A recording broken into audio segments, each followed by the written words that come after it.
Meine Liebe für die Monster Hunter-Reihe sollte eigentlich jedem bekannt sein. Egal welchen Teil ich spiele, ob neu oder alt, Monster Hunter kann mich immer begeistern. Einen besonderen Platz nimmt da Monster Hunter Tri für mich ein. Es war das erste Monster Hunter, welches ich intensiv spielte. Und auch nach heutigen Standards, die dank Monster Hunter World weit gestiegen sind, ist Monster Hunter Tri nach wie vor ein sehr besonderes Spiel. Die Atmosphäre, die Nostalgie, aber auch die Dinge, mit denen sich das Spiel selbst von seiner größeren 3 Ultimate-Version differenzierte, macht Monster Hunter Tri so interessant. Und da es nun schon 10 Jahre her ist, werfen wir jetzt einen Blick auf das Spiel, welches die 3. Generation von Monster Hunter begonnen hat.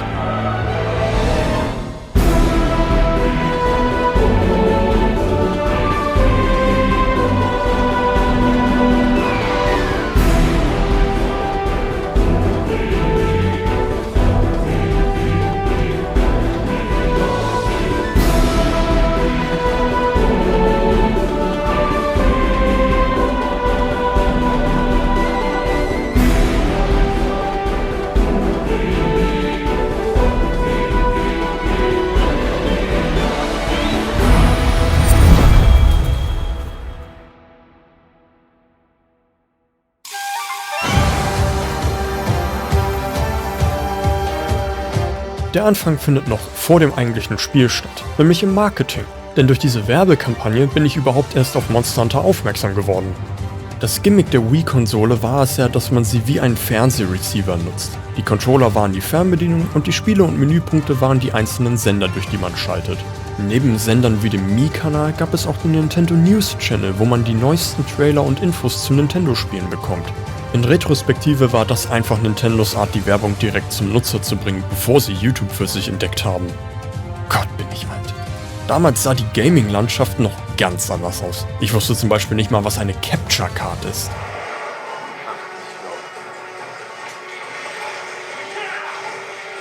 Das ist normale Schärfe.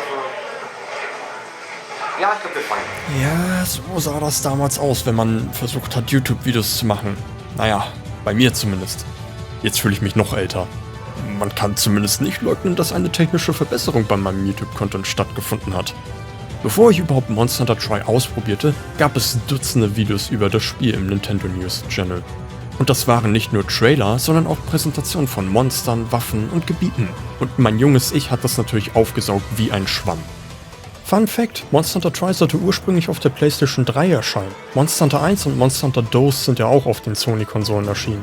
Nur leider hatte Sony sich mit der PS3 bekanntermaßen ins eigene Bein geschossen. Ein absurd hoher Preis, eine ziemlich arrogante PR-Aktion, sowie der berühmt-berüchtigte Cell-Prozessor, welcher ein Albtraum für alle Spieleentwickler war. Das versprach keine rosige Zukunft. Capcom hat zwar nie offiziell bestätigt, dass Monster Hunter aus genau diesem Grund nicht auf der PlayStation 3 erschienen ist, aber ja, ich glaube, man kann es sich denken. Während Monster Hunter Portable Spiele weiterhin auf der PSP wie geschnitten Brot wegging, ist die Heimkonsolenversion auf die Nintendo Wii gewechselt. Umso besser für mich, denn ich hatte damals eine Wii. Und wäre Tri nicht dafür erschienen, hätte ich es wahrscheinlich bis heute nicht gespielt. Ich hatte zwar zuvor schon mal Kontakt mit Monster Hunter gehabt auf der PSP, aber da war ich noch zu jung, als dass ich das Spielkonzept verstehen würde. Ich wusste nicht mal, worum es wirklich in dem Spiel ging, und das, obwohl der Name nicht hätte offensichtlicher sein können. Als ich mir die Monster Hunter Tri Videos mehrmals angesehen habe und immer gespannt wartete, ob neue Videos über das Spiel erschienen, spürte ich eine gewisse Vorfreude auf das Spiel, die ich so zuvor noch nie gespürt hatte. Wobei ich es aus heutiger Sicht schon schade finde, dass wir nie diese US-Werbeclips hier in Deutschland hatten. What kind of a pansy hunter goes out to shoot wee little animals? These fellas are wussies. You hear me, you manky ball-bags?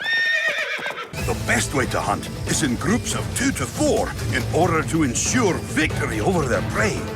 Real hunters know the only way to guarantee a kill is to work together. And the best way to work together is by joining with your friends on the Wii for the ultimate big game hunt. In life, they're hunters. And then there's Monster Hunters. Oh, grow a pair, you boggin' biddies. Der Typ ist so over the top. Lange Rede, kurzer Sinn, Monster Hunter Tri kam im April 2010 in Deutschland raus und das war dann auch der Anfang einer ziemlich guten Zeit.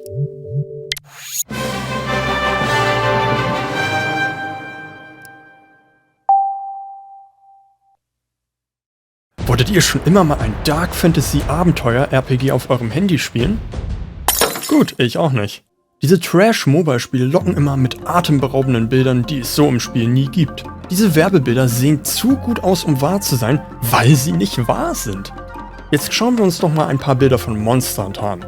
Man sieht die coolen Drachen und alles wirkt so groß und episch. Niemals wird das so im Spiel vorkommen. Aber doch, so ist es. All das hier wird man auch so im Spiel erleben. Das wären die Fake-Screenshots, die irgendein dummes Mobile-Spiel als manipulative Werbung nutzen würde. Und in Monster Hunter sind es einfach Ingame-Bilder. Wenn man das Marketing von Monster Hunter mit einem Begriff zusammenfassen würde, dann wäre es ehrlich. Selbst mit dem Namen Monster Hunter kann man nicht viel deutlicher machen, was man in diesem Spiel tun wird. Ein einfaches und doch effektives Versprechen, welches auch gehalten wird. Das gesagt, worauf das Marketing nicht vorbereiten kann, ist der Anfang. Der Anfang ist, naja, ich möchte jetzt nicht sagen, dass es mit einem sehr textlastigen Tutorial anfängt, aber...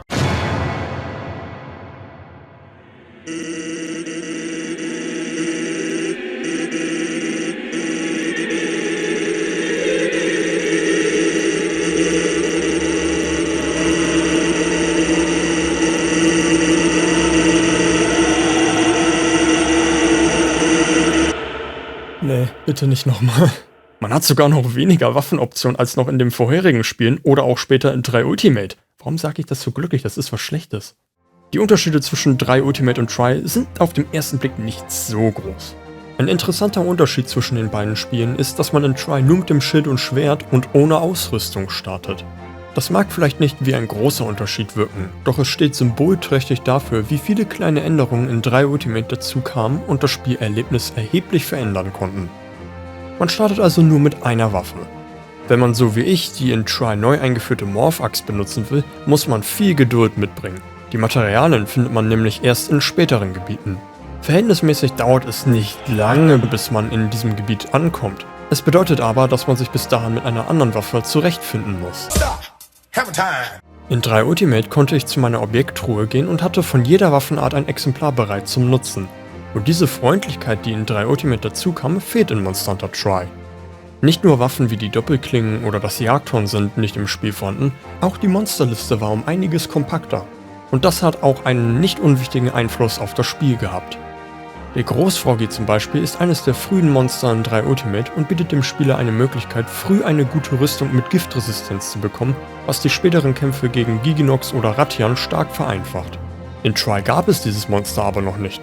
Und genau solche Kleinigkeiten summieren sich immer weiter und verändern den Ablauf des Spiels. In Monster Hunter Tri kämpft man zu Beginn gegen Monster wie dem Groß-Yagi. Er ist ein, großer Yagi. Oder Kurupeko, ein Papagei, welcher Monsterschrei imitieren kann. Somit ruft er sich Hilfe vom großen Yagi. Mehr zu ihm später. Denn dieser Vogel ist, er ist etwas, ja. Um das mal hier in den Kontext zu setzen, Monster Hunter Tri hat insgesamt 18 Monster. Das einzige Spiel, welches noch weniger hat, ist das allererste Monster Hunter. Man könnte jetzt meinen, dass das Spiel dann recht kurz sei, aber durch das langsame Pacing wird jedem der 18 Monster genügend Zeit gegeben. Weniger ist manchmal einfach mehr, und die Tatsache, dass Tri ein wesentlich kleineres Monster Hunter Spiel war, macht es auch umso knackiger. Vergleicht das mal mit Monster Hunter Generations Ultimate, in dem sage und schreibe 93 Monster sind. Diese Fülle ist natürlich toll, um alle Fan-Favorites unter einem Dach zu vereinen. Leider führt es auch dazu, dass man einfach alle Monster so wegschnetzelt, ohne sich an sie zu erinnern. In Monster Hunter Generations jagt man In Recherche für dieses Video musste ich mich zum Beispiel noch mal vergewissern, ob der Barot wirklich in Generations Ultimate war oder nicht. Und ja, ist er. Ich habe ihn sogar erjagt, da ich einige seiner Materialien in der Box habe. Ich hätte es aber auch geglaubt, wenn man mir gesagt hätte, der Barot wäre nicht in Generations Ultimate. Das ist in Tri nicht der Fall. Wenn man dem Barot gegenübersteht, wird man merken, dass man sich hier nicht einfach so durchschnitzen kann wie in anderen Spielen. Er ist ein Paradebeispiel, wie anders damals Monster Hunter war, besonders wenn man ihn mit dem Monster Hunter World Barot vergleicht. In Tri ist dieses Monster ein Tank, ein matschiger, harter Tank. Thomas the Tank. Und wegen des noch viel schwerfälligeren Movesets der Jäger waren seine Charge-Angriffe legendär gefährlich für Neueinsteiger.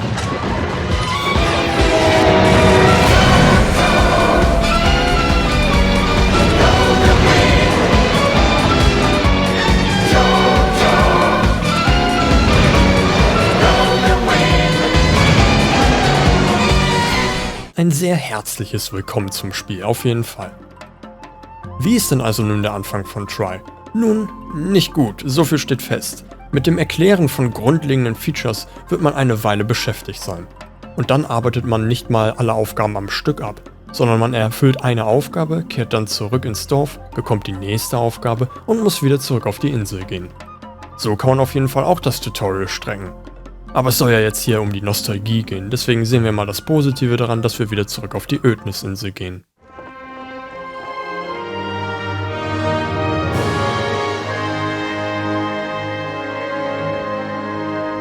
Das Rückgrat der meisten Spiele ist das Setting, in denen sie stattfinden.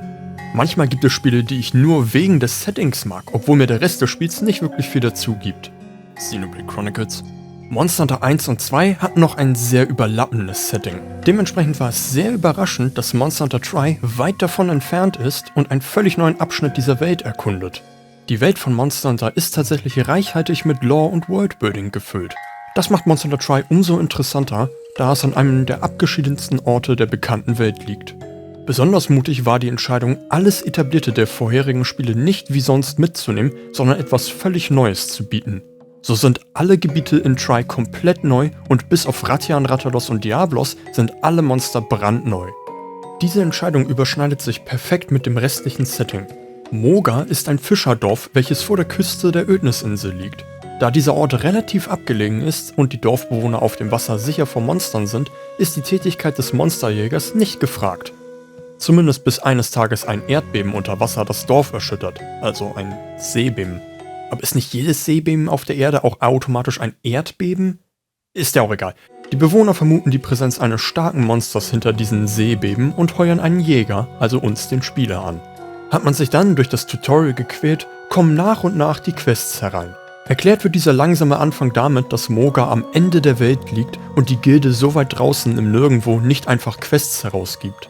Das erklärt dann auch, warum diese Monster noch nicht bekannt sind. Die Welt von Monster Hunter hat überall unerforschte Bereiche, aber bei keinem Monster Hunter Spiel habe ich mich so alleine gefühlt wie in Tri.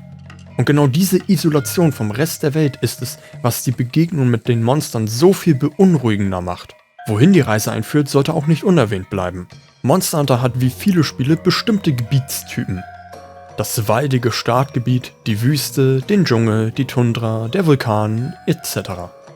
Auch wenn Tri jetzt nicht so herausragende Gebiete liefert wie Monster Hunter World mit dem Korallenhochland oder dem Tal der Verwesung, welche ziemlich cool sind, so sind die vorhandenen Gebiete würdige Aushängeschilder der jeweiligen Gebietstypen.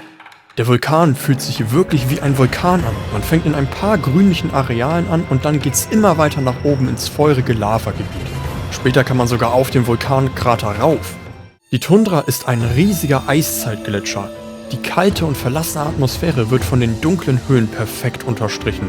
Ein Schneegebiet macht viel richtig, wenn man allein durch den Gedanken kalte Füße bekommt. Die Wüste hat savannenartige Steppen bis hin zu weitläufigen Dünen. Und trotz der Größe ist dieses Gebiet leicht zu manövrieren, im Gegensatz zu einigen anderen Wüstenmaps von den Vorgängern. Und der Flutwald, ein feuchter Dschungel, welcher sich wie ein tropischer Sumpf anfühlt. Ein Setting, welches dann doch nicht so oft in Monster Hunter vorkommt, weshalb der Flutwald schon sehr früh im Spiel einen bleibenden Eindruck hinterlässt.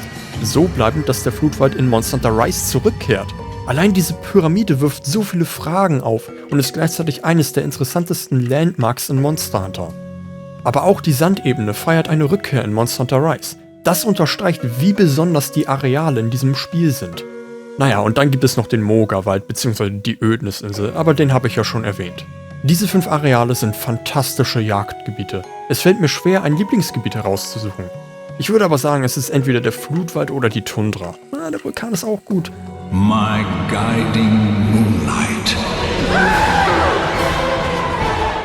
Das und die Tatsache, dass das Pacing sich genügend Zeit nimmt, bevor man sofort ins nächste Gebiet eintaucht, lernt man die Karten intensiv kennen. Bevor man aber jede Karte auswendig kennt, muss man eine Menge Quests gemacht haben und diese fangen, wie im Tutorial bereits etabliert, recht träge an. Töte ein paar Yagis, sammle dies und das, ihr kennt es ja. Der Ein-Sterne-Questbaum bietet noch nicht die erhofften Jagden gegen große Monster. Die Ödnisinsel wirkt wie ein abgelegener Ort, welcher selbst der Präsenz von großen Monstern nicht würdig ist. Glaubt man zumindest. Bis man dann auf eine weitere Sammelquest geht. Irgendwelche Fossilien vom Meeresboden sammeln. Nicht wirklich spannend. Und da passiert dann auf einmal das hier.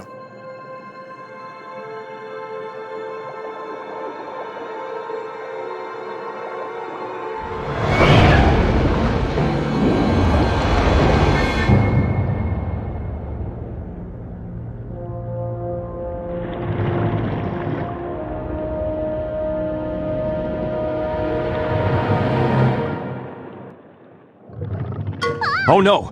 Diese riesige Seeschlange ist der Lagiacrus. Lagiacrus? Ich habe ihn als Kind immer Lagiacrus genannt. Einer der Apex Predator der Meere und zum jetzigen Zeitpunkt unbesiegbar. Man könnte natürlich so wahnsinnig sein, mit unzureichendem Equipment auf diesen Leviathan einzuschlagen. Oder man lässt es wie ein normal denkender Mensch und flüchtet. Ja, flüchten ist gut. An dieser Stelle eignet es sich eventuell über Monster Hunter Tries größte Neuerung zu sprechen. Man kann tauchen. Wie gesagt, das Mogadorf liegt nahe der Küste einer einsamen Insel, mitten im Ozean. Das sind Seeungeheuer so ziemlich das Schlimmste, was man sich vorstellen kann. Und als Monsterjäger heißt das, dass man auch mal gelegentlich Tauchgänge durchführen muss. Damit bekommt das Spiel eine völlig neue Dynamik. Eine Hydrodynamik. Ich glaube, ihr könnt es euch ja denken, wie ich zu dem Ozean stehe. Wenn die Unterwassermechanik eines bei mir erfolgreich erzeugt, dann ist es Terror. Monster Hunter ist jetzt selten wirklich gruselig. Ich meine, ich trage deren Haut als Rüstung und benutze gigantische Killerwaffen, um sie zu töten. I mean, come on. Wofür sollte ich denn bitte Angst haben? Fuck, sind die schnell. Ah, come on. Ich sehe nichts.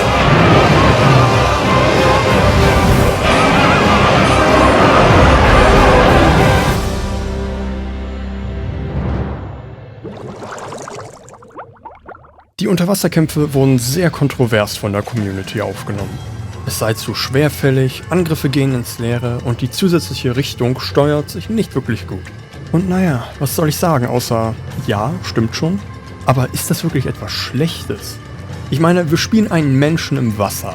Hier sind wir nicht mehr in unserem Element, Seemonster hingegen schon. Unter Wasser sind Leviathane wie Lagiacrus oder der Königslüdrott nahezu unaufhaltbare Monster. Kommen sie an Land, verändert sich die Dynamik. Jetzt hat man als Mensch wieder die Oberhand im Kampf. Zumindest manchmal.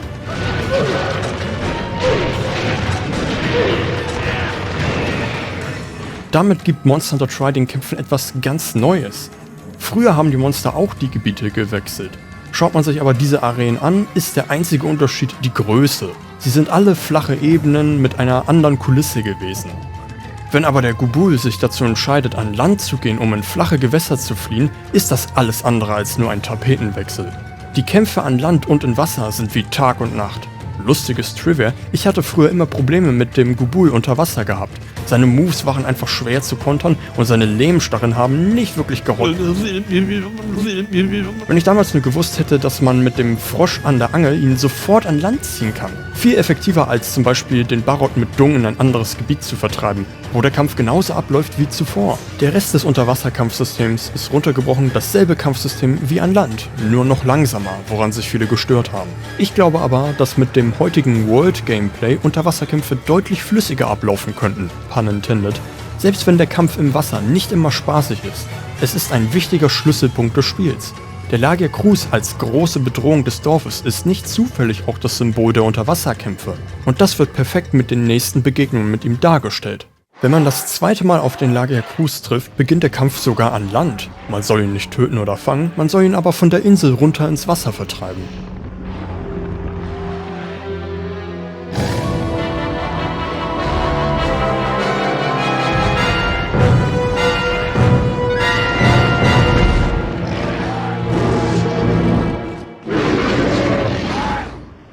Das letzte Mal hat er einen unvorbereitet im Wasser überrascht. Jetzt ist der Spieß aber umgedreht und wir überraschen ihn am Land. Das heißt aber nicht, dass er nicht immer noch super gut austeilen kann. Je länger man gegen ihn kämpft, desto weiter vertreibt man ihn ins Wasser, bis man ihn zu guter Letzt in den Ozean verscheucht. Aber hier hört es nicht auf. Das war nicht der wahre Kampf. Um den Lagiacrus zu besiegen, muss man zurück in den Ozean. Und dort findet der wahre Kampf statt.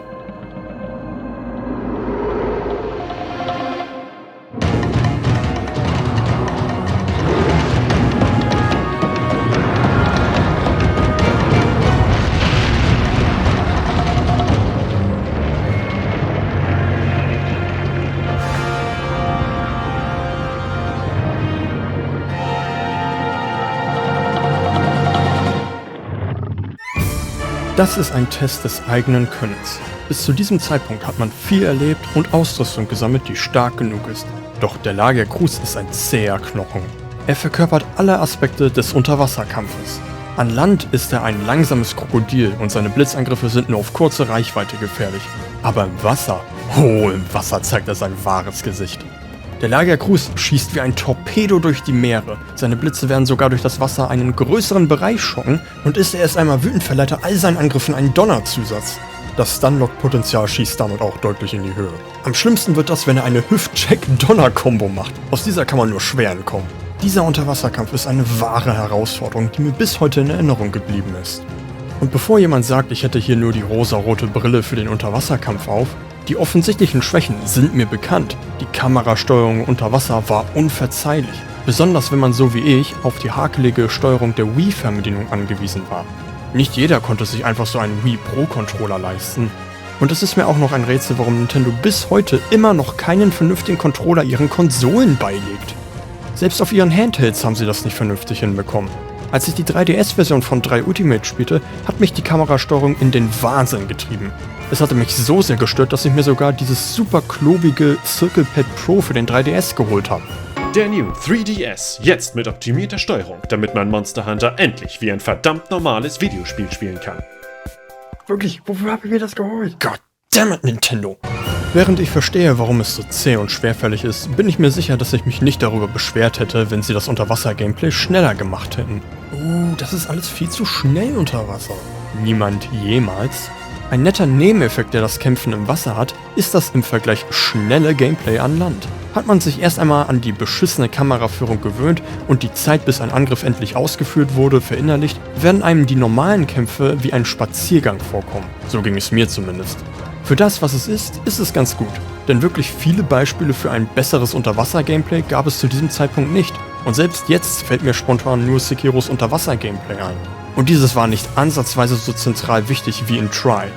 Wenn ich jetzt so drüber nachdenke, sind die meisten Spiele mit Unterwasser-Setting eher auf die Erkundung oder den Horror ausgelegt. Was man mit dem Messer in Subnautica macht, würde ich nicht wirklich als Kampfsystem beschreiben. Vielleicht vergesse ich ja gerade Spiele mit gutem Unterwasser-Kampfsystem. Wegen meiner Angst vor dem Ozean ist das jetzt nicht wirklich mein Fachgebiet. Monster Hunter Try bietet auf jeden Fall einen Deep Dive in Sachen Unterwassersysteme. Noch so ein Tauchwitz. Ich schwöre, ich mache das nicht mit Absicht, die Witze schreiben sich von alleine. Egal, ich schweife vom Thema ab. Man meistert den Kampf, besiegt endlich den Lagia Cruz und bringt dem Moga-Chef seinen Kopf. Nicht so, das Spiel ist ab 12. Man bringt dem Dorfchef den metaphorischen Lagia Cruz-Kopf, als dann der Twist einsetzt.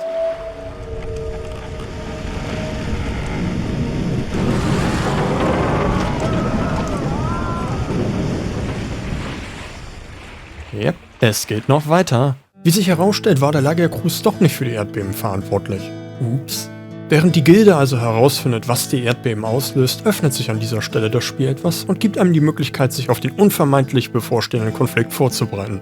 Who am I kidding? Das Spiel heißt Monster Hunter, natürlich steckt dann ein Riesenmonster hinter diesen Erdbeben. Eventuell sollte ich dann auch vielleicht nochmal erklären, wie genau man an die Ausrüstung in Try kommt. Kann man glaube ich mal so machen, 20 Minuten im Video. Der Questverlauf in Monster Hunter Try beginnt recht linear. Durch die herstellbare Ausrüstung kommt aber mit der Zeit Abwechslung in diesen Questbaum. Etwas, was mir im Vergleich zu Monster Hunter World und Rise auffällt, ist, wie viel leichter man dort an Waffen und Rüstungen kommt. In Try funktioniert das noch ein bisschen anders. Nicht mal unbedingt durch die Menge der benötigten Materialien, sondern durch die Vielfalt. Meine absolute Lieblingsrüstung ist die vom Lagia Cruz. Das ist für mich der Zenit vom Rüstungsdesign. Auch die Waffen haben ein echt krasses Aussehen.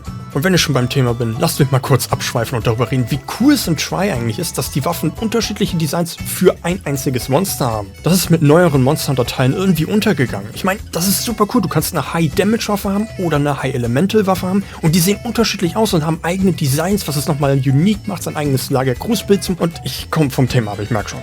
Der Waffen-Upgrade-Pfad ist damit deutlich verzweigter und lässt mehr Optionen zu. Diese Designentscheidung findet sich aber auch darin wieder, wie man an seine Ausrüstung kommt. Denn auch wenn ich den Lagia Cruz besiegt habe, kann ich mir die Rüstung erst schmieden, wenn ich mir Materialien sammle, die nicht weiter vom Lagia Cruz entfernt sein könnten, nämlich im Vulkan. Richtig, für die Lagia Cruz Rüstung brauche ich unter anderem Feuersteine, welche nur tief im Vulkan gefunden werden können. Der Vorgang der Materialbeschaffung ist damit deutlich aufwendiger, was in meinen Augen etwas Gutes ist. Es sorgt dafür, dass ich nicht nur stumpfsinnig den Lagiacruz jage, bis ich alle Materialien von ihm habe. Ich brauche gelegentlich auch Items von anderen Monstern oder gar Käfer, die nur in einem bestimmten Areal zu finden sind. In Monster Hunter Rise zum Beispiel ist es mir nicht selten passiert, dass ich schon alle Materialien gesammelt hatte. In Tri ist die Beschaffung von Items noch ein zentraler Teil des Spiels. Ja, in zukünftigeren Teilen der Serie wurde es vereinfacht, was bestimmt auch den Frustfaktor reduziert und insgesamt finde ich es auch besser. Besonders in Bezug auf die seltenen Drop-Chancen ist das ein Segen, denn diese sind besonders in Tri noch, ja, die Drop-Chancen sind etwas. Ich habe auf jeden Fall nichts dagegen, dass man sich aufgrund der etwas exotischeren Materialanforderungen auf ein kleines Abenteuer begeben muss, um seine Rüstung zu schmieden. Die Giginox-Rüstung bietet nicht nur gute Giftresistenz, sondern auch eine gute Blitzverteidigung. Diese habe ich gegen den Lagiacruz benutzt. Um diese zu schmieden, brauche ich aber gewisse Steine. Wo findet man diese Steine? Nirgendwo. Um diese Steine zu bekommen, muss man in die Itembox gehen und Bitterkäfer mit Erdkristallen kombinieren. Das finde ich ziemlich cool. Es sorgt dafür, dass man sich mehr mit den Materialien auseinandersetzen muss. Und das alles zusammen bringt etwas mehr Abwechslung ins Gameplay. Die Vorbereitung der Jagd ist ein wichtiger Teil von Tri. Das geht auch über die Ausrüstung hinaus. Auch wenn es eine Unterwassermechanik im Spiel gibt, schwimmt man in diesem Spiel nicht in Heiltränken. In diesem Spiel sind Verbrauchsgegenstände wie Megatränke oder gebratenes Fleisch etwas, was Zeit und Aufwand benötigt. Guckt euch mal an, wie viele Items ich dem Captain geben muss, um einen einzigen Maxi-Trank zu bekommen. Das ist hier noch ein richtig großes Ding gewesen. Da überlegt man sich zweimal, wann man den benutzen möchte. Die Farm in diesem Spiel war auch noch nicht so automatisiert wie in aktuelleren Teilen, womit es eigentlich zur Routine gehört, nach einer Quest sie immer zu besuchen. Mit der Zeit kann man es etwas einfacher machen, indem man diese Dörfler-Bitten erfüllt. Damit bekommt man zusätzliche Palikos, die in der Farm helfen können, womit mehr Items erfarmt werden können. Nichtsdestotrotz läuft das nicht einfach so nebenher. Wer einen gut gefüllten Itembeutel haben will, muss sich auch die Zeit dafür nehmen. Und gerade nachdem man den Lagiacruz besiegt hat, legt das Spiel nochmal einen Zahn zu. Im Vulkan trifft man dann beispielsweise auf das Maskottchen von Monster Hunter.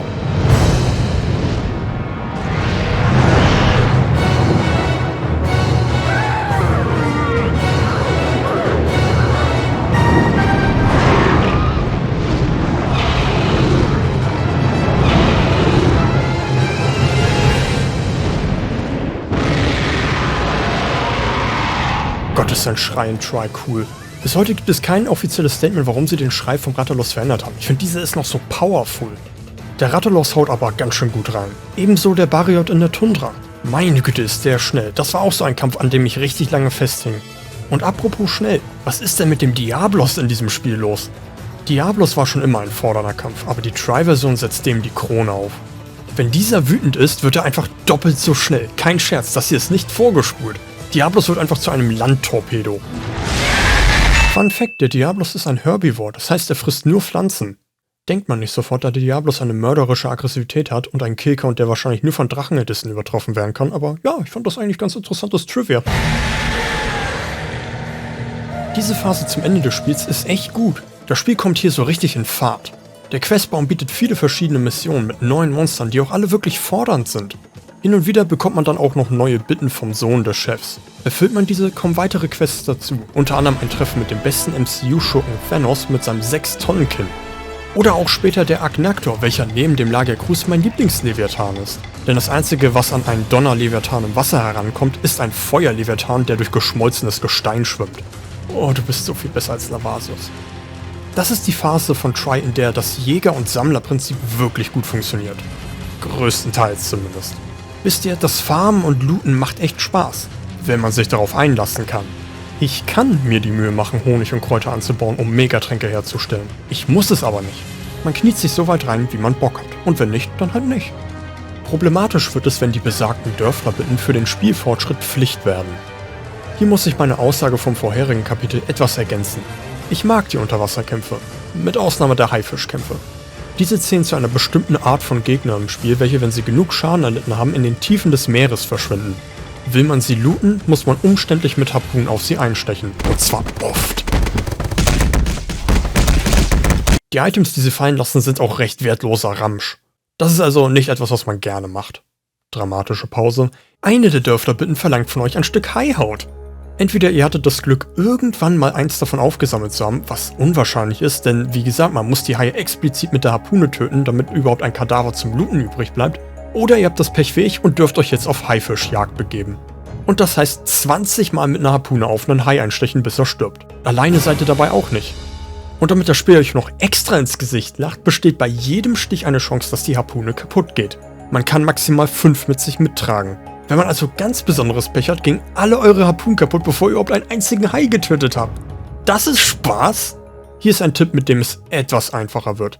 Geht zum Schmied, kauft euch die schwächste Schwert- und Schildwaffe, schwimmt damit zum Hai ran und gebt ihm mit dem Schildbash genau einen Schlag. Danach müsst ihr nur ein einziges Mal mit der Harpune zustechen und dann heißt es beten, dass Jesus gnädig mit euch ist. Das ist die nervigste Sammelaufgabe im gesamten Spiel, möglicherweise sogar in allen Monster Hunter Spielen. Später gibt es noch eine Pflichtsammelaufgabe, diese fordert aber Rathalos-Krallen, welche man dann durch ganz normale Jagden bekommen kann. Ich habe ja akzeptiert, dass der Anfang des Spiels solche Fetch-Quests hat. Aber so spät im Spiel nochmal nach sowas Spezifischem wie Haifischhaut zu verlangen, bremst das Spielgeschehen aus. Man ist dabei, den Uragan, Bariot, Rathalos, Diablos zu bekämpfen und dann muss man auf einmal tauchen gehen und einen Hai pieksen. Darauf hätte man gut und gerne verzichten können. Hat man das aber erfüllt, geht es geradewegs auf das große Finale zu. Man lernt dann, dass hinter den Erdbeben ein Drachenältester steckt. Der wahre Übeltäter für die Seebeben ist der Drachenälteste Zeadeus. Zeadeus? Ich weiß nicht, wie man das ausspricht. Zeadeus. Welcher, wie sollte es auch anders sein, ein Unterwassermonster ist.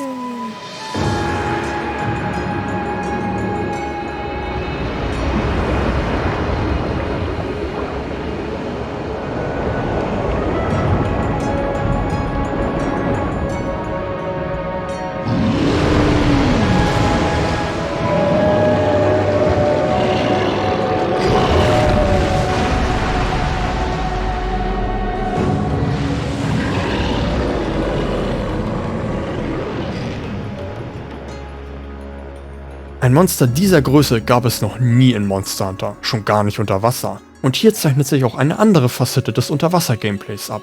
Wenn man auf Zeadeus trifft, wird er euch ignorieren. Während man also versucht, ihn davon abzuhalten, zu seinem Ziel zu kommen, ist man konstant dabei, ihm hinterher zu schwimmen. Und genau dadurch werden einem die Dimensionen dieses Monsters erst bewusst. Die schiere Größe und die zu Beginn passive Haltung erinnert sehr stark an Shadow of the Colossus. Zeadeus hat sogar an manchen Stellen Fell, an denen man perfekt entlang klettern könnte. Diese Unterwasserpassage ist in erster Linie dazu da, die spektakuläre Dimension von Zeadeus zu etablieren. Man glaubt wirklich, dass dieses Monster für ein Seebeben verantwortlich ist. Schlussendlich trifft man ihn in einem finalen Showdown in einem versunkenen Kolosseum weit unter dem Meeresspiegel. Und genau an dieser Stelle muss ich einfach mal über den Soundtrack reden.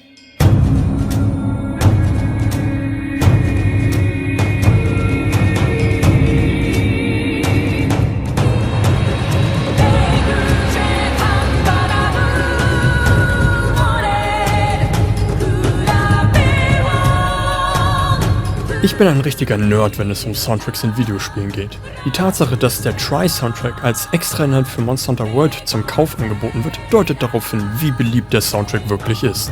Besonders die Musik während der Zeadeus-Jagd steht hervor mit dem vyverianischen Gesang.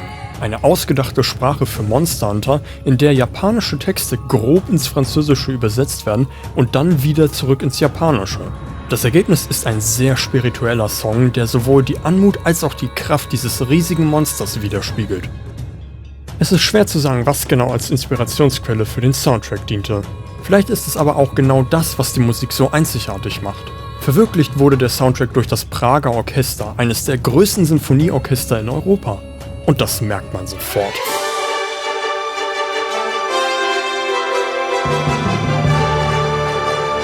Im direkten Vergleich fällt sofort auf, wie viel pompöser die Musik geworden ist. In einem Interview erklärte die Komponistin Yuko Komiyama, dass es ihr sehr wichtig war, die unterschiedlichen Aspekte der Monster Hunter Welt musikalisch einzufangen. Die sorglose Musik im Dorf, die rituellen Lieder, die auf die lang etablierten Traditionen hindeuten, oder eben Melodien, die die ehrfürchtigen Monster in Perspektive bringen.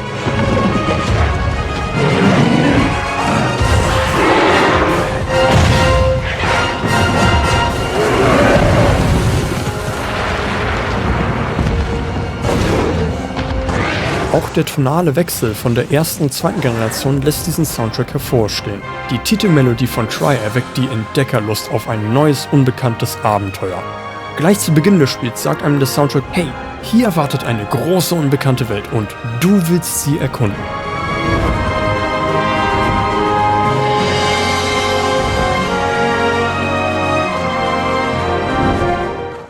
Besonders mit dem Auftakt der Unterwassermonster hat sich Yuko Komiyama selbst übertroffen. Die pompösen neuen Monster-Themes gab es so in der Serie nur selten.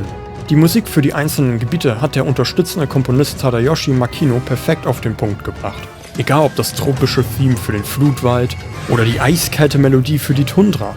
Die beiden Komponisten haben einen guten Job gemacht. Sie schaffen es, die unberührte Natur orchestral darzustellen. Nicht zu Unrecht haben beide für Monster Hunter World und Iceborne ihre Arbeit fortgesetzt. Erfolgreich, wie ich anmerken möchte. Wer einen detaillierteren Blick in die Komponisten von Monster Hunter haben will, empfehle ich das Video von Gaijin Hunter, The Music of Monster Hunter. Dort geht es auch über die Musik von Monster Hunter Tri hinaus. Die Musik der Monster Hunter Spiele war nie schlecht. Und Monster Hunter Tri enttäuscht hier absolut nicht. Im Gegenteil, es ist der erste Teil gewesen, welcher die Spiele in neue musikalische Höhen befördert hat. Ein großes Lob für diesen Soundtrack, jedes Lied sitzt perfekt. Vom anfänglichen Großyagi bis hin zum Gott der Meere Zeadeus. Wow, Moment mal. Gott der Meere? Ein Gott der hohen See? Ein Seegott? Seedeus? Ah! Was ich damit sagen möchte ist, die Musik von Tri ist bis zum Ende hin grandios gelungen. Seedeus, ey, ich komme nicht drauf klar, diese Erkenntnis. Es ist definitiv eine würdige Untermalung, gegen ein gigantisches Seeungeheuer zu kämpfen. Die Arena, in der man kämpft, ist aber auch nicht nur eine hübsche Kulisse. Positioniert man sich richtig, kann man einen Dragonator gegen Seedeus benutzen, mit dem man ein Horn von ihm abbrechen kann. Wo sie wohl die Idee für die Hörner von der Gigante herhaben? Gewinnt man den Kampf, vertreibt man Seedeus zurück in den Ozean und erhält die wunderschöne Siegescutscene. Aus der Ferne sieht man, wie Seedeus ein letztes Mal aus dem Wasser emporsteigt und wie klein das Dorf doch im Vergleich ist. Man kehrt zurück und wird nicht nur als Jäger empfangen, sondern auch als Held von Moga. Und während man der hypnotischen Musik lauscht und die Credits laufen, denkt man sich, wie toll dieses Spiel doch ist. Man fängt als ein Niemand an und besiegt immer stärkere Monster, bis man zum Schluss endlich das Dorf rettet. Spätestens hier fällt einem ein, dass man zum Spielbeginn zwischen zwei Modi auswählen konnte, dem Dorf und der Stadt. Und lasst mich euch etwas sagen, wenn ihr das Mogadorf mochtet, dann werdet ihr Lok-Lak lieben.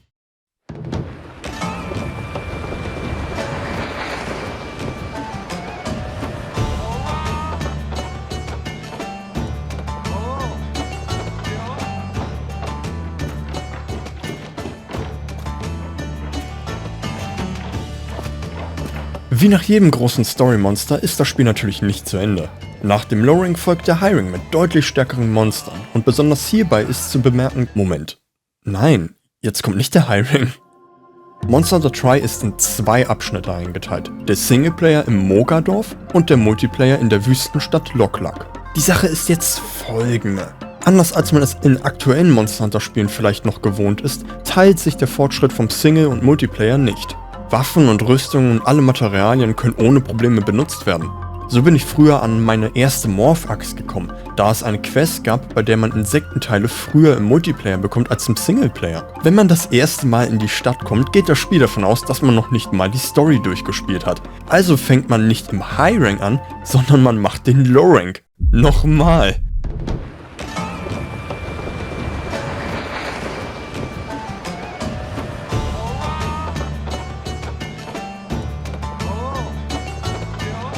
Eigentlich ist es ganz einfach. Low-Rank-Monster im Multiplayer sind stärker als Low-Rank-Monster im Singleplayer, weil ihr Leben und der Schadensoutput immer auf 4 Spieler skaliert wird. Das heißt, wenn man alleine in den Multiplayer geht, hat das Monster 4-mal so viel HP und Chacha ist nicht mal mehr mit dabei, um euch zu unterstützen. Habe ich überhaupt schon über Chacha geredet? Er ist das Äquivalent für den Palico und begleitet euch in den Singleplayer-Quests. Er ist jetzt nicht wirklich erwähnenswert, da er nicht so customizable ist wie die Palicos in anderen Spielen, deswegen habe ich es auch eher nicht für nötig gehalten, ihn zu erwähnen. Im Multiplayer kann er euch sowieso nicht helfen. Man ist also wirklich alleine mit overpowerten Low-Rank-Monstern. Und das Beste ist, weil diese Monster technisch gesehen dieselben Monster wie im Singleplayer sind, bekommt man auch keine neuen Materialien, mit denen man neue und stärkere Ausrüstung schmieden kann. Wie schützt man sich also gegen die neue Front von gebufften Monstern? Gar nicht. Willkommen im Fegefeuer von Monster Hunter Tri. Was mir und wahrscheinlich auch viele andere Jäger durch diesen schmerzhaften zweiten Durchgang geholfen hat, ist die Hilfe von anderen Spielern. Es heißt ja nicht ohne Grund Multiplayer. Kurzer Disclaimer, bevor es weitergeht. Ich werde jetzt von meinen Multiplayer-Erlebnissen erzählen. Da ich euch aber nicht mit weiteren schlecht abgefilmten Try-Videos von mir belasten möchte, werde ich ab hier ein paar Aufnahmen vom Monster Hunter 3 Ultimate Online-Modus einwerfen. Lok-Lak ist dieser riesige Wüstenbazar, wo sich Jäger aus aller Welt treffen, um die härteren Monster zu jagen. Dementsprechend macht es schon durchaus Sinn, sich als Team zusammenzutun, um die Quests abzuschließen. Und hier habe ich meine besten Momente in einem Multiplayer-Spiel gehabt. Ein großer Teil davon kommt von der absurd netten Monster Hunter Community. Ich weiß noch, wie verloren im Multiplayer-Bereich ich war. Man fängt bei diesem großen Tor an, dann geht man in die Kantine und überall laufen NPCs rum, gelegentlich auch andere Spieler. Dazu kommt dann auch noch, dass es keine Story gab, der man in Lok-Lak folgen konnte. Ihr könnt euch also vorstellen, wie verwirrt ich mich zu Beginn gefühlt habe, als ich eine Quest mit dem Kuropeko annahm und der den Boden mit mir gewischt hat. Es hat aber nicht lange gedauert, bis andere Jäger mir beigetreten sind. Das Schöne daran, zu dem Zeitpunkt waren die meisten Jäger noch relativ neu, weshalb wir alle auf einem ähnlichen Level waren. Da man nun im Optimalfall mit 3 weiteren Jägern den Monstern entgegentritt, ist die Aufmerksamkeit nicht mehr einzig auf einen selbst gerichtet. Das hat mich dazu gebracht, auch andere Waffen zu benutzen. Das und die Tatsache, dass ich ständig aus Versehen Kameraden in die Luft befördere. Classic Morphax. Das Langschwert war für mich auf jeden Fall ein guter Kompromiss aus Reichweite und Geschwindigkeit. Die Jagd mit anderen Spielern haben die Monster nicht einfach gemacht, aber ein gut koordiniertes Team kann so manche Quests retten. Erinnert ihr euch noch an den Barot, der schon im Singleplayer eine Wand war? Tja, nun hat er das Vierfache an Leben und seine Charge-Angriffe werden fast immer töten. Im Multiplayer musste man also behutsam umgehen und versuchen, seine Aufmerksamkeit von verletzten Jägern wegzulenken. Ein toller Kampf, welcher die Bedeutung von Teamarbeit einem einbläut, mit sehr schmerzhaften Angriffen. Und selbst dann sind die folgenden Monster kein Spaziergang. Sagen wir mal so, bis wir überhaupt den Barot erlegt haben, sind einige Tage vergangen. Ein Hoch auf die Schulferien. Mit der Zeit habe ich mehr Kontakte mit anderen Spielern geknüpft. Wir haben uns immer regelmäßiger getroffen und anderen Spielern geholfen, wo wir selbst zuvor nicht weiterkamen. Interessant daran war, dass wir uns sehr schnell einig waren, aufeinander zu warten. Niemand hat alleine einfach weitergespielt, was unter den Umständen des Schwierigkeitsgrades auch eine ziemliche Qual gewesen wäre. Aber genau dieser Kampf gegen übermächtige Monster hat uns so sehr zusammengeschweißt. Das ging sogar so weit, dass ich mit anderen Spielern chatten wollte. Und was wäre ein Spiel auf einer Nintendo-Konsole ohne eine unnötig komplizierte Online-Funktion? Wo es auf anderen Konsolen bereits die Möglichkeit gab, sein Klinken-Headset anzuschließen, brauchte man für Monster Hunter Tri das Wii Speak, das einzige Mikrofon, welches mit der Wii zum Chatten funktionierte. Die Qualität war furchtbar und das Echo war unerträglich, da das Wii Speak wie eine Freisprechanlage fungiert, der Sound aber nach wie vor aus dem Fernseher kommt. Noise Reduction? Never heard of her. Eine absolut furchtbare Designentscheidung. Kein Wunder, dass man davon nie wieder etwas gehört hat. Für den 12-jährigen Marvin war es aber gut genug. Und es war spielverändernd. Nicht nur, weil man nicht mehr diese On-Screen-Tastatur nutzen musste, sondern weil man auch einfach so sich unterhalten konnte. Man lernte sich viel besser kennen. Shoutout an Daniel, mit dem ich zusammen den kompletten Online-Modus erlebt habe. Wir waren das Sinnbild für Teamarbeit. Selbst wenn wir manchmal nur zu zweit Monster jagten, kehrten wir siegreich zurück. Und da wir in etwa aus unserer Erfahrung aus dem Singleplayer abschätzen konnten, was als nächstes kommt, konnten wir uns auch immer sehr gut vorbereiten.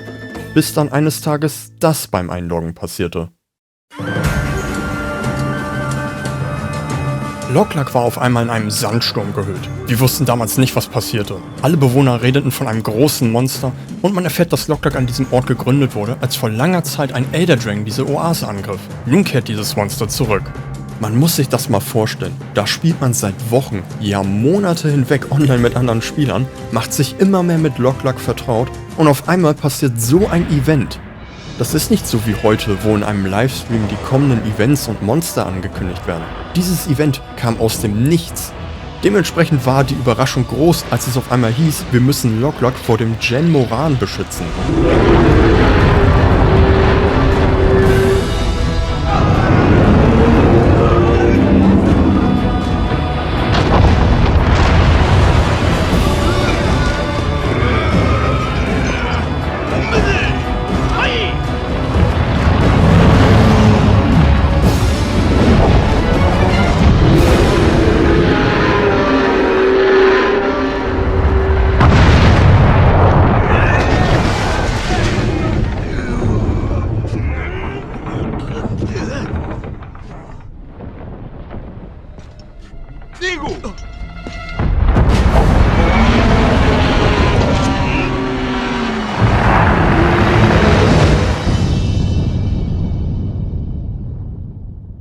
Das war ein Gamechanger. Bis zu diesem Moment hatte der komplette Online-Modus kein bisschen Geschichte gehabt.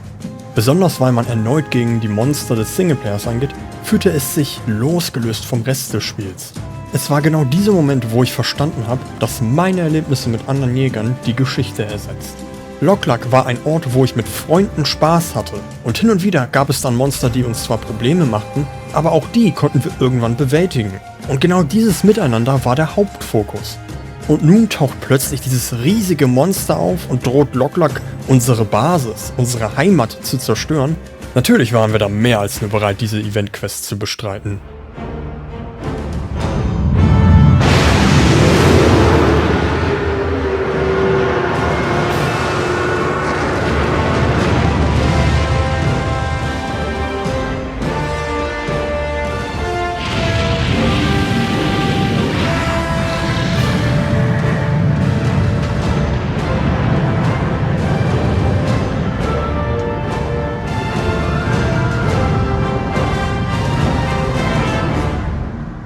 Anders als alle bisherigen Quests läuft der Angriff vom Genmoran sehr linear ab.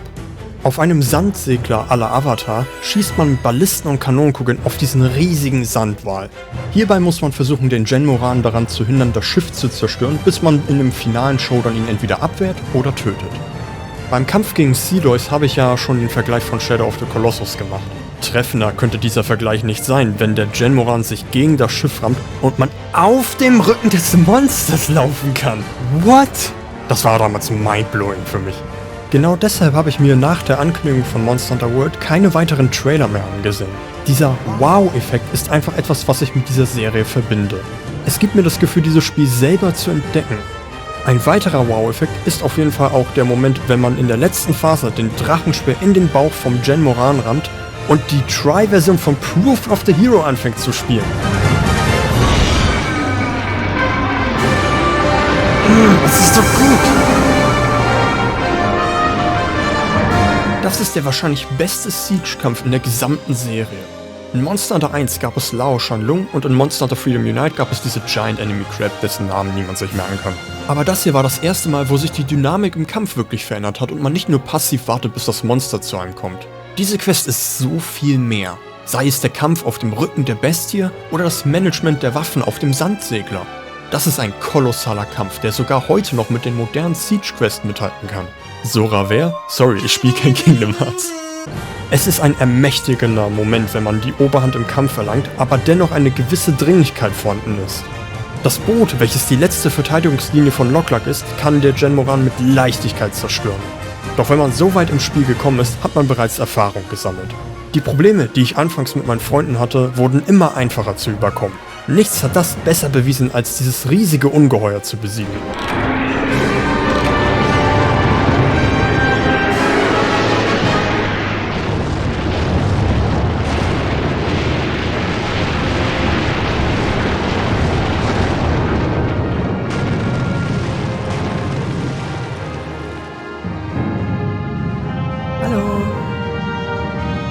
Man fühlt sich, als habe man nicht nur das Spiel besiegt, sondern auch ein Stück Heimat verteidigt. Okay, ausgesprochen klingt das etwas übertrieben, aber irgendwie stimmt es auch.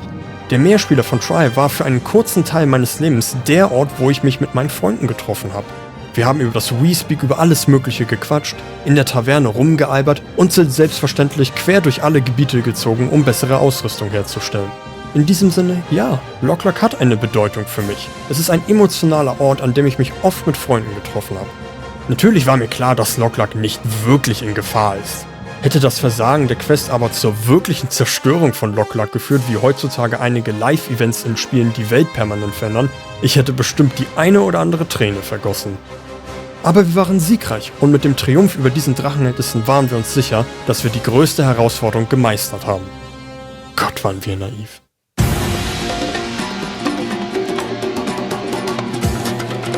Man kann schon sehr stolz auf sich sein, wenn man es in Monster Hunter Tri bis hierhin geschafft hat. Man möchte nun meinen, dass der High Rank wenig überraschend ist. Das stimmt leider nicht ganz.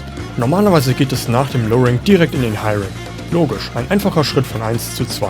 Nun musste man in Tri aber noch den Online Low Rank machen, also war es eher ein Schritt von 1 zu 1,5. Statt nun einfach mit dem High Rank zu starten, geht Tri in die Vollen und wirft einen sofort in den Online High Rank. Und dieser ist deutlich schwerer als der hypothetische normale High-Rank. Jupp, es gibt kein Dorf-High-Rank. Dass diese Designentscheidung eventuell für Probleme sorgt, erkläre ich später noch genauer. In Trike geht es gleich sofort in den Online-High-Rank. Wenn man also so wie ich den Singleplayer bereits durchgespielt hat, wird man jetzt ein drittes Mal den Questbaum abarbeiten. Nur sind die Monster diesmal nicht etwas stärker, sondern sehr viel stärker. Wie viel stärker genau ist das?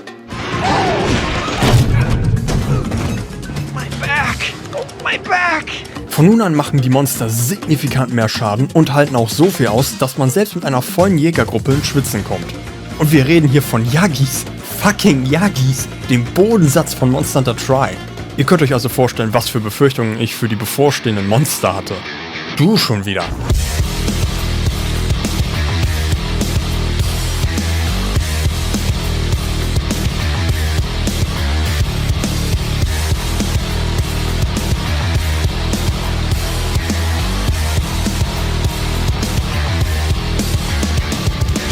Dieser verdammte Brute. Okay, weiter im Text. Mit dem High-Rank kommen aber nicht nur neue Herausforderungen, sondern auch neue Materialien.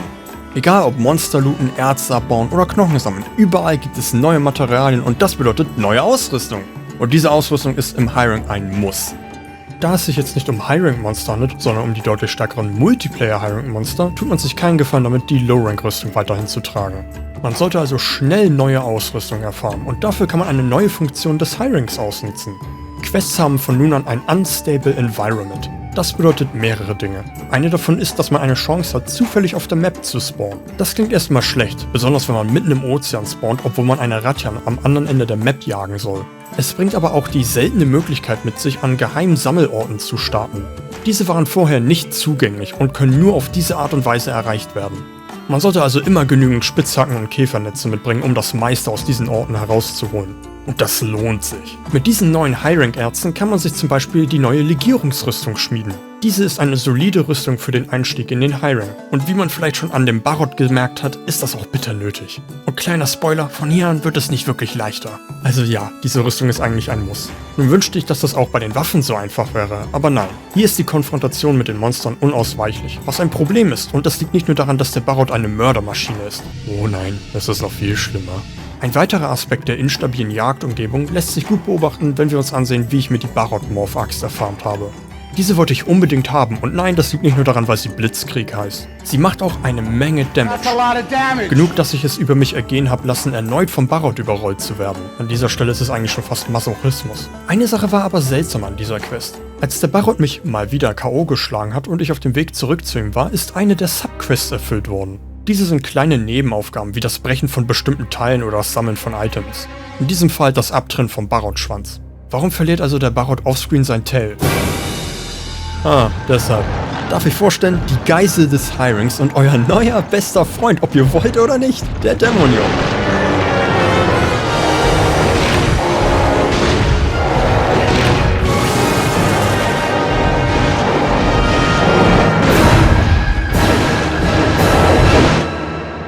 Dieser nette Zeitgenosse ist das Ergebnis, wenn man das Erbgut eines T-Rex in eine Essiggurke spritzt und diese auf der Fensterbank liegen lässt.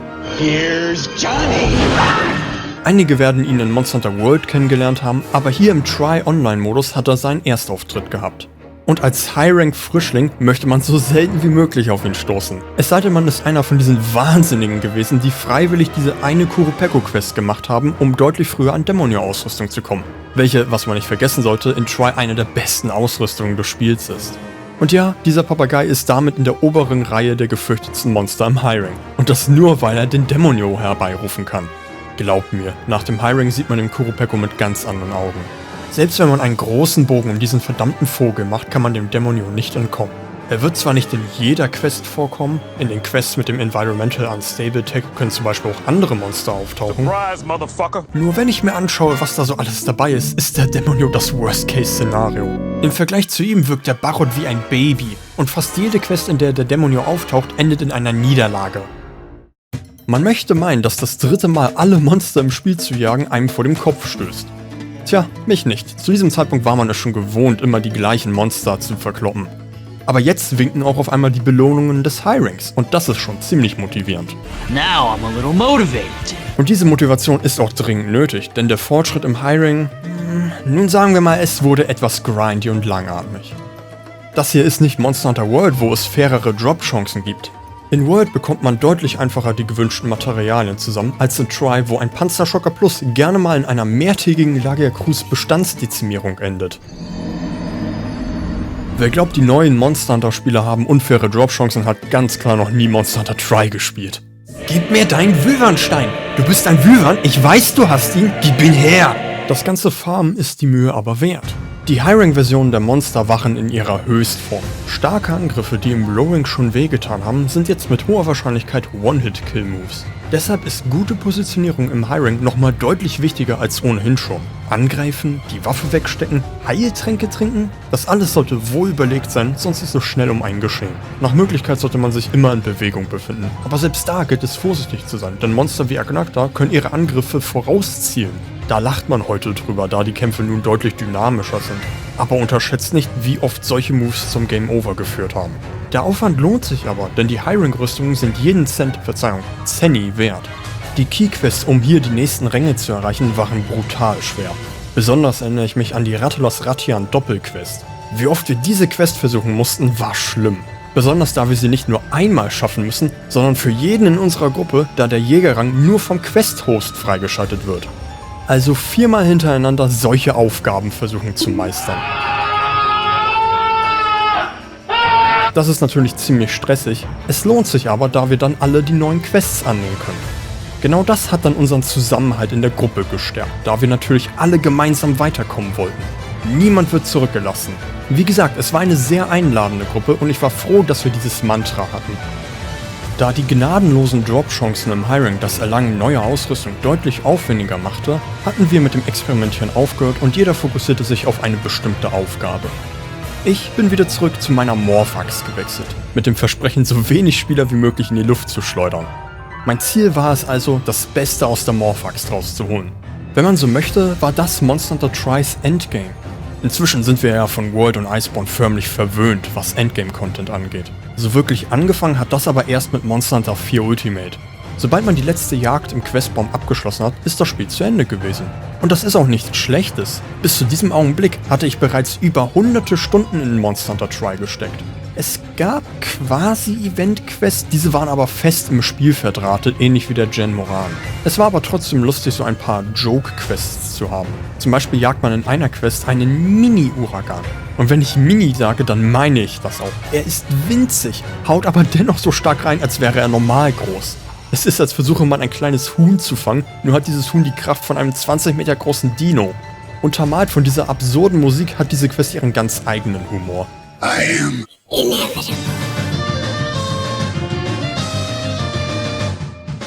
Hilarious. Andere Event-Quests belohnen einen mit Materialien, um von Fans designt Waffen herzustellen. Diese Morph-Axt zum Beispiel fand ich so cool, das war eines meiner Lieblingswaffendesigns. Nur leider konnte ich sie mir in Try nie schmieden, weil man diese verdammten Wyvernsteine braucht. Nichtsdestotrotz waren das sehr herausstechende Missionen mit einzigartigen Belohnungen. Die restlichen Quests sind nicht wirklich der Rede wert, es sind die obligatorischen Challenge-Quests, die man am Ende des Spiels freischaltet. Bei dieser Quest hier hat man es nicht mehr für nötig gehalten, dem Monster ein richtiges Icon zu geben. Was soll das sein? Missing No? Oh. Fuck.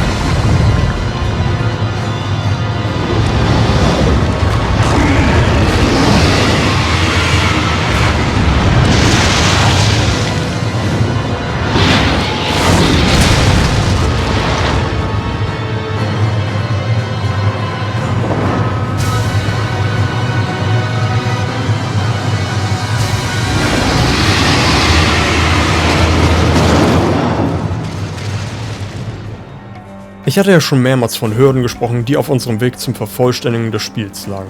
Nun, keine davon war so schwer zu überwinden wie Alatreon.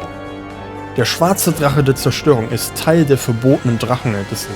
Sein Icon ist ein Fragezeichen, da es keine Aufzeichnungen von ihm gibt, beziehungsweise das Wissen so gefährlich war, dass man es vernichtet hat.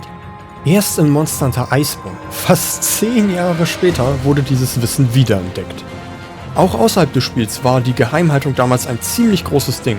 Es sollten Legenden sein, welche nur von den Besten der Besten gefunden werden können. Etwas, worüber Jäger in der Taverne, aber auch außerhalb des Spiels reden und spekulieren. Es sollten sich Gerüchte über einen mächtigen schwarzen Drachen verbreiten, welches die Neugier anderer Spieler anregt. Das ist natürlich etwas, was so nur in den 2010er Jahren funktioniert. Da war YouTube noch relativ klein. Heutzutage würde der Content sofort auf Twitter geleakt werden oder man schaut sich einfach auf YouTube eines der Gameplay-Videos dazu an, die irgendwie immer sofort am Release-Tag draußen sind. Ich meine, was ist mit diesen Leuten los? Damals hat das aber wirklich funktioniert. Kein Trailer, keine Screenshots, nichts. Alatreon ist der geheime Endboss und das Apex-Monster von Monster Hunter Tri. Ihn zu besiegen bedeutet für uns die ultimative Herausforderung zu schlagen. Ja, geschlagen wurde jemand auf jeden Fall. Und es war nicht Alatreon.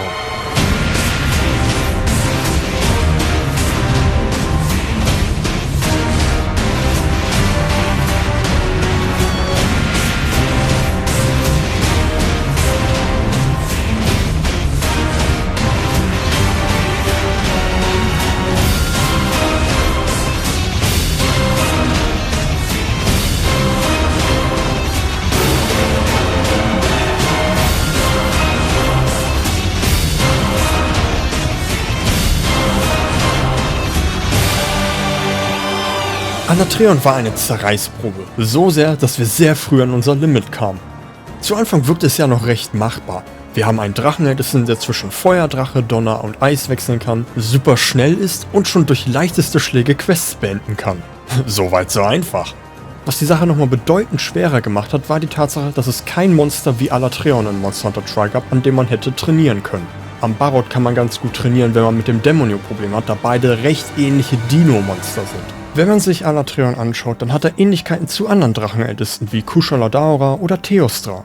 Diese Monster gibt es aber in Tri nicht. Die einzigen anderen Drachenältesten sind der Gen Moran und der Seedeus. Beide schwerfällige Wale, welche mehr auf eine spektakuläre Inszenierung setzen. Alatreon ist aber anders. Er erfordert Können und Durchhaltevermögen. Denn selbst ein guter Run dauert fast eine Ewigkeit. Und so hielt die Alatreon-Odyssee für Wochen an. Einige Versuche besser als andere, aber nie wirklich zuverlässig genug, um zu sagen, das ist die eine Strategie. Es ging dann irgendwann so weit, dass ich vor lauter Verzweiflung mein mühevoll erfarmtes Equipment in Frage stellte. Das Positive daran, ich habe fast alle Waffenarten gegen Alatreon ausprobiert und dabei festgestellt, dass einige Waffen cooler sind als gedacht. Es hat aber auch dafür gesorgt, dass ich mich fast in den virtuellen Bankrott stürzte. Die eine Technik, die ich aus der damals noch recht kleinen Monster Hunter Pro-Szene kannte, involvierte eigentlich immer die Armbrust. Ein paar Schüsse hier, ein paar Schüsse da, zack, boom, Quest erfüllt, alle gehen nach Hause. Dass hinter diesen kurzen Videos zahlreiche Versuche und perfekt eingestimmte Teamarbeit steckte, habe ich damals leider nicht verstanden. Und unser Team hatte ja gut gearbeitet, nur halt nicht auf diesem Level. Am Ende sah es also so aus. Ich habe meine bestehende Ausrüstung verkauft, ouch, und eine Gunner-Rüstung samt schwerer Armbrust gefarmt, nur um dann noch schneller zu sterben als zuvor. Ouch Nummer 2. Ihr müsst verstehen, um in Monster Hunter Tri eine Fernkampfwaffe zu nutzen, muss man sich die sogenannte Gunner-Version einer Rüstung spielen. Diese hat in der Regel weniger Verteidigung, dafür aber mehr Fähigkeiten. Bringt halt leider nichts, wenn Alatreon einen noch schneller tötet als zuvor. Was Alatreon in Monster Hunter Tri verkörperte, sollte, wie ich heute weiß, meine erste Erfahrung sein, die ich wenige Jahre später mit Dark Souls lieben lernen werde. Prepare to Die war die Tagline von Dark Souls und verständlicherweise kann das den einen oder anderen abschrecken. Es war aber dank der Misere rund um Alatreon, welche mir zeigte, was für ein Erfolgserlebnis in einem unüberwindbaren Feind stecken kann. Das Scheitern gehört da so sehr dazu wie der Sieg, eigentlich sogar mehr. Wäre Alatreon beim ersten oder zweiten Versuch gestorben, wäre er mir und vielen anderen Jägern wohl kaum als diese wandelnde Gottheit in Erinnerung geblieben. Nun würde ich ja gerne von einem epischen Kampf erzählen, welcher in letzter Sekunde für uns entschieden wurde, aber so endete es leider nicht. Mein Freund Daniel hatte extra für unser Team wie verrückt die Armbrust gelernt, bis wir dann tatsächlich Alatreon besiegen konnten. Dieser Run war aber alles andere als heroisch. Essentiell sah es so aus. 3 Gunner haben von einem Vorsprung aus draufgeschossen, während ich fast 50 Minuten im Kreis gelaufen bin. Why are you running? Ja, episch sieht anders aus. Ihr müsst euch aber vorstellen, dass Alatreon uns so sehr in den Boden gestampft hat, dass der Weg zum Tod von Alatreon nur noch Nebensache war.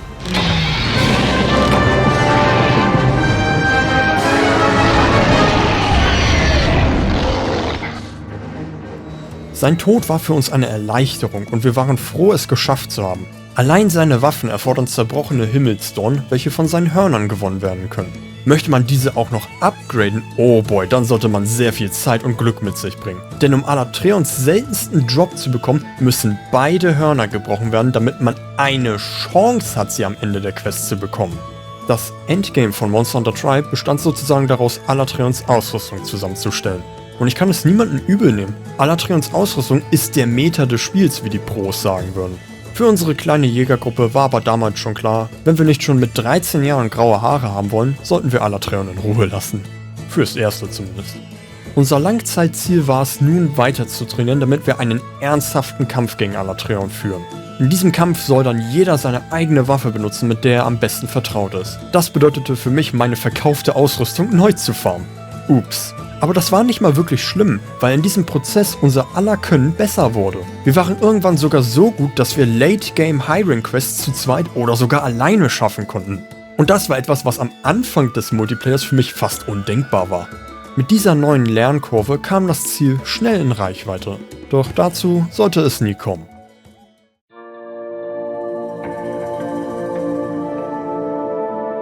Als das Ende von Monster Hunter Tri könnte man viele Punkte im Spiel bezeichnen. Die Credits nach dem Besiegen von Seedoys, das Abwehren von Jen Moran oder der Sieg über Alatreon.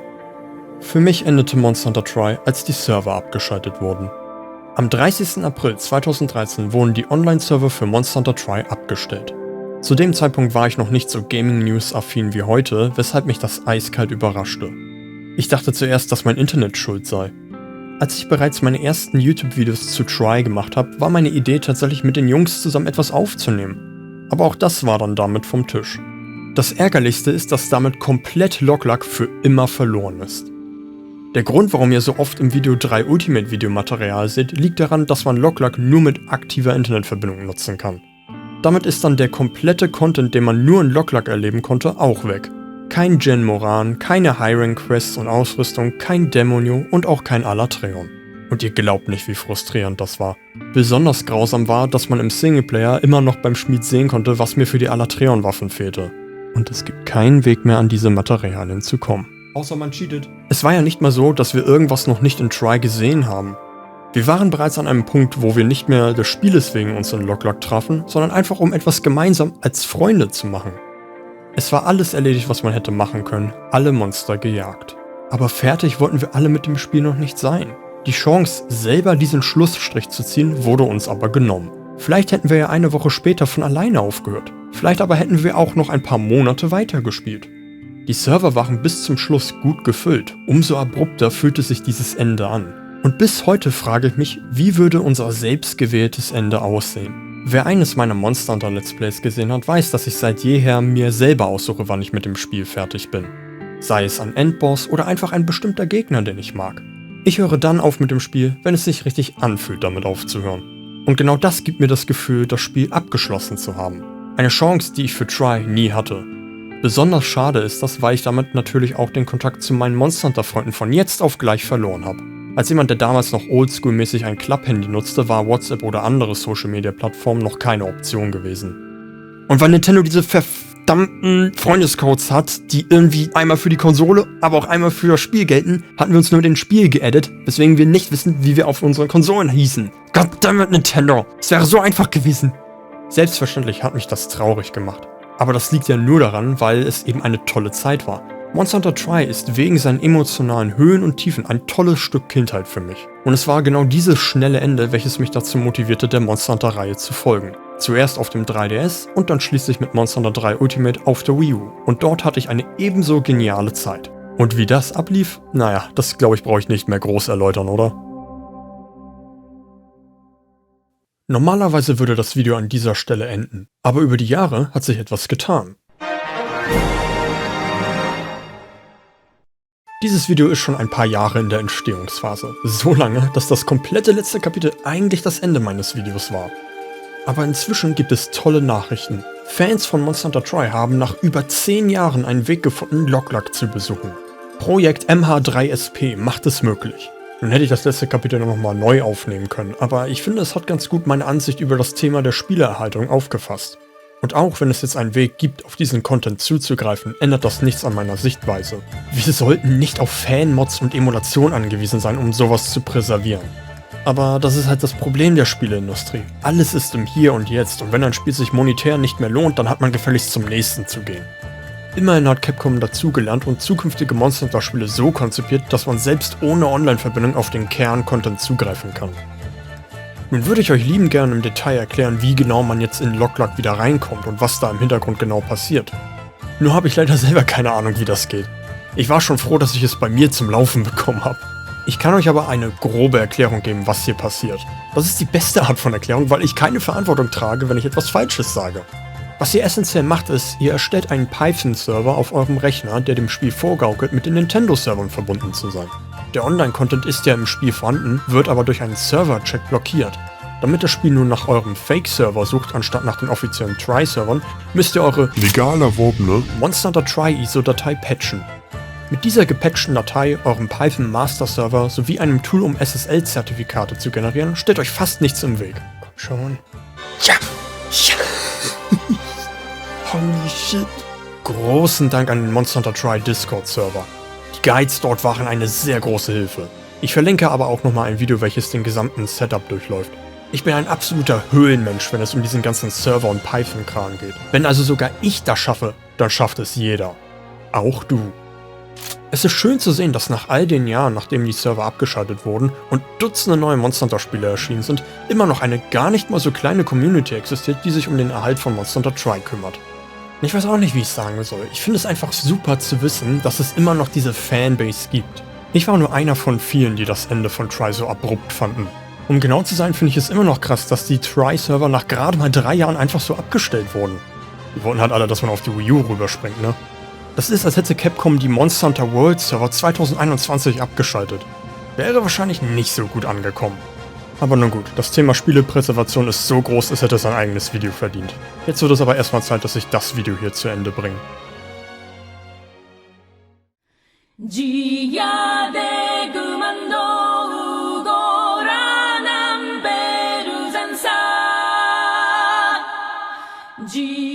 Seit Try ist die Reihe einen weiten Weg gekommen. Mit Monster Hunter World ist die Serie so erfolgreich wie noch nie. Und auch wenn in meinen Augen Monster Hunter World und Iceborne die insgesamt besseren Spiele sind, so hat Monster Hunter Try aus einer nostalgischen Sicht einen Platz, den selbst Monster Hunter World nicht einnehmen kann. Try hat die Welt von Monster Hunter maßgeblich beeinflusst. Stilistisch gibt es in dieser Reihe kein anderes Spiel, was sich an dieses Setting herantraut. Ja, wir konnten durch das Tauchen sogar Bereiche dieser Welt entdecken, was bis heute nicht nochmal versucht wurde. Obwohl das Spiel schon über 12 Jahre alt ist, hat Try selbst gegenüber 3 Ultimate noch ein paar Vorteile. Es hat den Prototypen der Wunschliste, welche erst in Monster Hunter World wiederverwendet wurde. Man konnte auch Monster-Einträge in den Jägernotizen sammeln, indem man mit der Wii-Fernbedienung auf die Monster zielt. Das war etwas clunky, weil, naja, Wii-Fernbedienung, aber es war eine coole Idee, um an die Infos der Monster zu kommen, was auch wie die Wunschliste erst in Monster Hunter World mit den Hinweisen wiederverwendet wurde. Ich glaube, ihr erkennt ein Muster. Im direkten Vergleich war die Grafik von Try tatsächlich besser als die von 3 Ultimate, obwohl die Wii U HD-fähig war. Das liegt daran, dass 3 Ultimate, warum auch immer, die niedrig aufgelöste 3DS-Version als Grundgerüst verwendet. Selbst die Beleuchtung ist deutlich anders. In 3 Ultimate ist alles viel farbenfroher und heller, was nicht schlecht ist. Aber Try hatte zu dem Setting passend den deutlich düstereren Look. Wortwörtlich, die Höhlen waren wirklich finster und damit deutlich atmosphärischer. Ich möchte schon fast sagen, gruselig. Es gab sogar einen Arena-Splitscreen-Modus. Ja, richtig gehört, man konnte im lokalen Koop Monster in der Arena verkloppen. Dieses Spiel hatte so viele Ideen, die der damaligen Zeit voraus waren. In vielerlei Hinsicht war Try der erste Schritt zu dem, was Monster Hunter World werden würde. Es war sogar mal geplant, dass Lagia Cruz in World vorkommt, was aber aus technischen Gründen leider nicht möglich war. Vielleicht dann in Monster Hunter 6. Es ist aber auch eine gute Lektion darin, dass die alleinige Contentmenge nicht gleich ein gutes Spiel ausmacht. Von außen wirkt Try wie ein kleines, zurückgefahrenes Monster Hunter. Aber die Passion, mit der ich dieses Spiel liebe, ist einfach nicht von dieser Welt. 2018 habe ich das Video Die Faszination von Monster Hunter gemacht. Ich wollte dann in den Monaten danach ein kleines Folgevideo dazu machen, in dem ich so 6 bis 7 Minuten über die Nostalgie von Try rede. Dieses Video seht ihr jetzt gerade. Da habe ich wohl etwas überzogen. Egal wie ich es gedreht habe, egal wie oft ich das Skript gekürzt und neu geschrieben habe, ich hatte einfach zu viel zu sagen, was es mir unmöglich gemacht hatte, dieses Video auf nur 7 Minuten zu begrenzen. Und so ist das Video über die Monate gewachsen. Und dann wurden aus Monate Jahre. Ich habe dadurch aber einige Dinge gelernt. Ich habe eine Menge Respekt vor all den YouTubern, die stundenlange Essays veröffentlichen. Wirklich, das ist absurd, wie der Aufwand einfach exponentiell mit der Länge des Videos wächst. Ab einem bestimmten Punkt war diese Datei so riesig, dass ich sogar meinen Rechner upgraden musste, weil 16 GB RAM nicht mehr genug waren, um vernünftig in dieser Datei zu arbeiten. Wenn man es genau nimmt, ist dieses Video nicht nur ein nostalgischer Blick zurück auf Monster Hunter Tri, sondern auch ein lange überfälliger Abschluss. Ich hatte viel Spaß gehabt, ein weiteres Mal dieses Spiel zu erleben. Aber noch mehr freue ich mich auf das, was die Zukunft von Monster Hunter bereithält. Monster Hunter Tri mag vielleicht nicht vollgestopft mit Content sein, aber die Menge an guten Erinnerungen überschatten mit Leichtigkeit alle anderen Spiele meiner Kindheit. Und dafür bin ich dem Spiel auf ewig dankbar.